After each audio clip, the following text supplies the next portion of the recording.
যে নাকি আমাদের নবীকে সবচেয়ে বেশি কষ্ট দিয়েছেন, আমার নবীকে বহুবার সে হত্যা করতে চেয়েছেন, আমার নবীকে গালাগাল দিয়েছে, আমার নবীকে সর্বক্ষণ অপমান অপদস্থ করেছে এই জাহান্নামের কীট।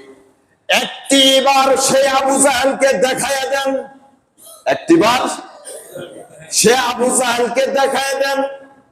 এই যুদ্ধের মধ্যে আল্লাহর রাসূল যখন সাহাবীদেরকে নির্বাচন করছিলেন, ঠিক সেই মুহূর্তে এই ছিল তাদের ইমানি জজবা। হাত গেছে তবুও পরোয়া করে নাই, কিন্তু আল্লাহর দুশমন নবীর দুশমনদেরকে তারা সাররা পরিমাণ ছাড় দেয় নাই। আল্লাহু আকবার। এই ছিল সাহাবী কেরামদের ঈমান। আল্লাহু আকবার। হযরত ওসমান গনি রাদিয়াল্লাহু তাআলা আনহুর জামানা পর্যন্ত মুআজ রাদিয়াল্লাহু তাআলা আনহু জীবিত ছিলেন, হাত বিহীন, এক হাত ছিল না তার। সুবহানাল্লাহ। ইসলামের জন্য নিজের হাতকে কুরবানি দিয়ে ফেলেছে। আর আরেক ভাই বদরের যুদ্ধে মুআজ আর মুআজ সেই বদরের যুদ্ধে আবু জাহেলকে শেষ করে, কাকে শেষ করে?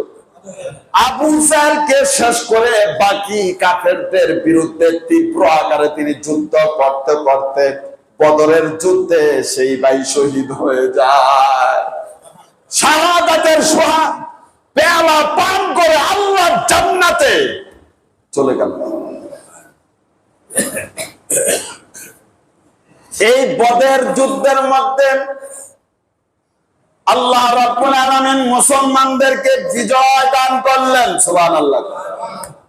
সর্বপ্রথম যে যুদ্ধটা কাফেরদের বিরুদ্ধে হয়েছিল, এই যুদ্ধে আল্লাহ তাআলা মুসলমানদেরকে কি দান করেছিলেন? এমনি দান করছেন? কথা কয় না, এমনি দিয়ে দিছে আল্লাহ বিজয়।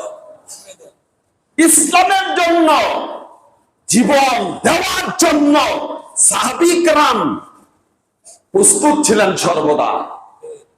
আজও মুসলমান যদি বদরে আর উহুদের যুদ্ধের মতো যদি কাফেরদের বিরুদ্ধে ঝাঁপিয়ে পড়ে, আল্লাহর নুসরাত, আল্লাহর সাহায্য অবধারিত ইনশাআল্লাহ।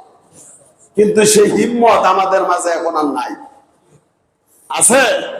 জোরে কোন। আমরা কেমন জানি হয়ে গেছি, আমাদের দিল মরে গেছে। ভাইরা আমার, উহুদের যুদ্ধের